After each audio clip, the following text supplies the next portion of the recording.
When we examine the brilliant minds of the modern era, you might expect them to credit their inspiration to renowned scientists or powerful politicians.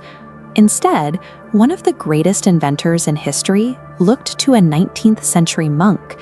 This influence reached across disciplines, shaping the ideologies of global innovators and transformative national leaders who guided entire countries through moments of crisis.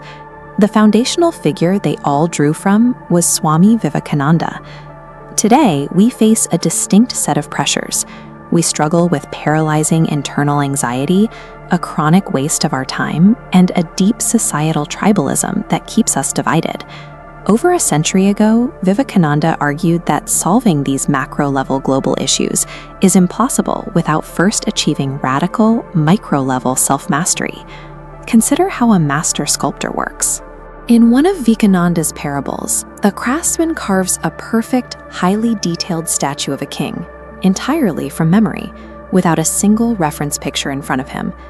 The takeaway is direct. Before you can bring any external goal into reality, a vivid, clearly defined internal vision must already exist in your mind. But maintaining that clarity is difficult when your mind is under threat. Vivekananda experienced this literally while walking near a temple in Varanasi, when he was suddenly surrounded and chased by a troop of aggressive monkeys.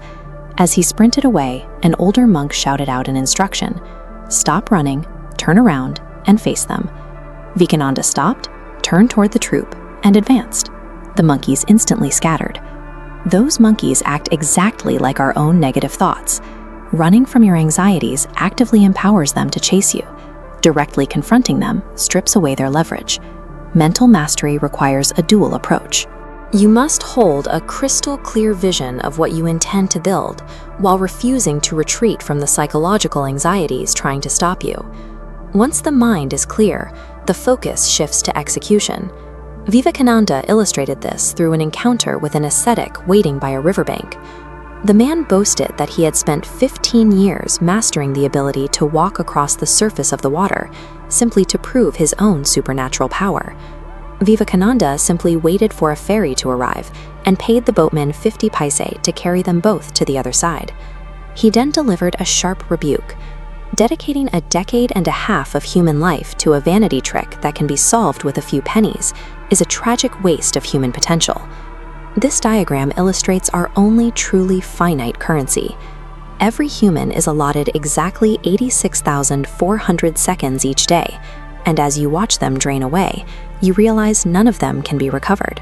Allocating those finite seconds toward meaningful impact, rather than squandering them on ego-driven trivialities, is the primary difference between merely existing and achieving greatness.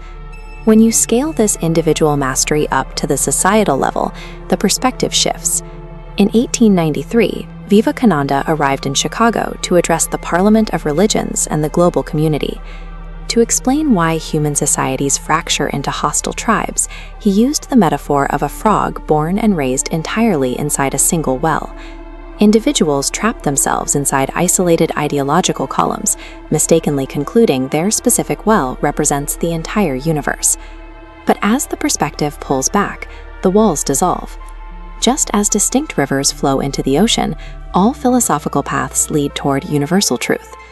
Universal acceptance stands as the logical endpoint for a society that has finally stepped out of its ideological wells to recognize a shared human destination. Despite his spiritual focus, Vivekananda was a pragmatist. He famously noted that you cannot preach religion to a starving person. Material realities must be addressed first. However, he showed that attempting to fix the world is useless if you are still constantly running from your own inner mental monkeys. The practical application is clear. Guard your daily 86,400 seconds fiercely.